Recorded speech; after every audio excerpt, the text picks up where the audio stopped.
Most giants prefer to stick to one place, especially if this place has plenty of food to offer. Sheep, cows, horses, humans. But every now and again, giants can be forced to move and look for a new home. This story is all about two gigantic brothers who were doing just that. I'm not sure how, but they had recently acquired a huge chest of gold and needed somewhere where they could hide it safely. The brothers were exploring the borderlands between England and Wales, roaming and roving around when they found the perfect spot near the town of Craven Arms. There, between two hills, in a valley, stood a dinky little castle. Stokesay Castle. Lovely.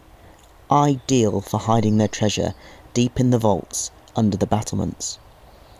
After a brief and violent battle with the inhabitants of the castle, the giants had the valley to themselves and hid their chest under the castle. Now, although they were brothers, the giants liked to keep some space between themselves, so decided to live on opposite sides of the valley with the castle between them. And this is where a problem arose. The giants only had one key to their treasure chest, but a simple solution was come up with. They would share the key, and whenever one of them wanted to check the gold in the treasure chest or take some out and didn't have the key, he would shout across to his brother, "Oi, throw us the key," and his brother would simply throw the key across the valley to the other side. Now one day, one of the brothers, without the key, decided he wanted to check on his share of the treasure, so he shouted out, "Oi, throw us the key." His voice echoed across the valley, and his other brother heard him as he was sharpening his axe. He put his axe down, he took the key off his belt, and he was just about to throw the key across to the other side of the valley when, for some reason, the first brother changed his mind and shouted, "Actually, wait!" But in that moment of confusion, the brother with the key was already swinging his arm, and he got the trajectory all wrong. The key, instead of going across the valley, went straight up into the sky, and it came down in the middle of the valley, splash, into the moat which surrounds Stokesay Castle.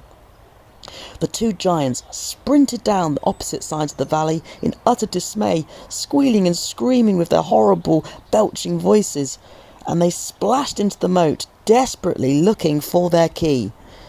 But in the mud and the swampy reeds, there was no hope of finding that key.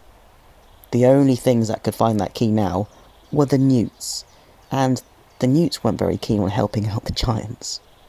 And so the giants could never get down to their chest, and the thought of that treasure underneath Stokesay Castle, there, out of their grasp, always there underneath the vaults, was infuriating, and they couldn't stand living in that part of the world anymore, and they thundered off somewhere else to find another home. But the treasure is still in the chest underneath Stokesay Castle, guarded by a raven with beady eyes and a pointed sharp beak, waiting for the person with the key to find the treasure.